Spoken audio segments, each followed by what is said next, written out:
پیارے دوستو، آج میں آپ کو چیونٹی اور ٹڈے کی کہانی سناؤں گا، لیکن پہلے میرے چینل کو سبسکرائب کر لیں تاکہ اچھی اچھی کہانیاں اب تک سب سے پہلے پہنچ سکیں۔ ایک ہرا بھرا میدان جس کے اوپر نیلا آسمان تھا اور چہچہاتے پرندے تھے۔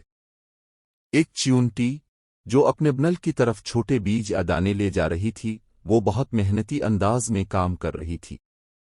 ایک بے فکر ٹڈا جو کسی چٹان پر بیٹھا ہوا تھا اور ایک پتو کو بجاتے ہوئے موسیقی سے لطف اندوز ہو رہا تھا۔ چیونٹی کی محنت اور ٹڈے کی لاپرواہی واضح طور پر نظر آ رہی تھی۔ چیونٹی کام میں مصروف تھی جبکہ ٹڈا آرام سے لطف اندوز ہو رہا تھا۔ ٹڈا چیونٹی کو محنت کرتے دیکھتا ہے اور اس سے بات کرنے کے لیے چھلانگ لگا کر قریب آتا ہے۔ ٹڈا خوشگوار لہجے میں چیونٹی سے کہتا ہے، چھوٹی چیونٹی، تم اتنی محنت کیوں کر رہی ہو؟ آؤ میرے ساتھ موسیقی سے لطف اندوز ہو۔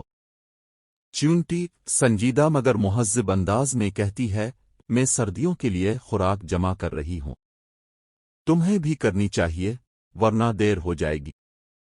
ٹڈا ہنستے ہوئے اس بات کو نظر انداز کرتا ہے اور موسیقی میں مصروف ہو جاتا ہے۔ چیونٹی دوبارہ اپنے کام میں لگ جاتی ہے۔ کچھ عرصے کے بعد میدان کی گھاس زرد ہونے لگتی ہے، پتوئی جھڑنے لگتے ہیں اور سردیوں کی آمد کے ساتھ برف گرنا شروع ہو جاتی ہے۔ چیونٹی اب اپنے بنل میں ہے، جہاں خوراک ذخیرہ کی ہوئی ہے، وہ محفوظ اور گرم ہے، مطمئن ہو کر اپنے بیج کھا رہی ہے۔ ٹڈا اب سردی میں ٹھٹھرتا ہوا کمزور اور بھوکا نظر آتا ہے۔ وہ چھلانگ لگانے کی کوشش کرتا ہے مگر سردی کی وجہ سے مشکل میں ہے۔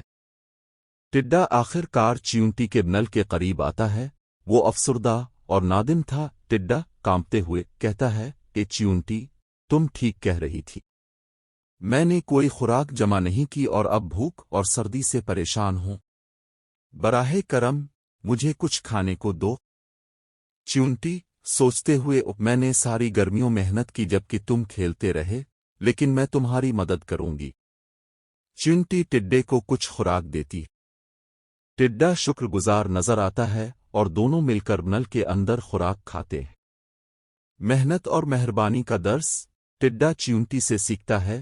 جب برف پگھل جاتی ہے اور میدان دوبارہ ہرا ہو جاتا ہے، آسمان روشن اور صاف ہو جاتا ہے، اب ٹڈا چیونٹی کے ساتھ خوراک جمع کرنے میں مدد کر رہا تھا۔ دونوں خوش اور مستقبل کے لیے تیار ہیں۔ اس کہانی سے ہمیں محنت اور ذمہ داری کی اہمیت کا سبق ملتا ہے، اور ٹڈے نے سیکھا کہ چیونٹی کے ساتھ مل کر کام کرنا بہتر ہے۔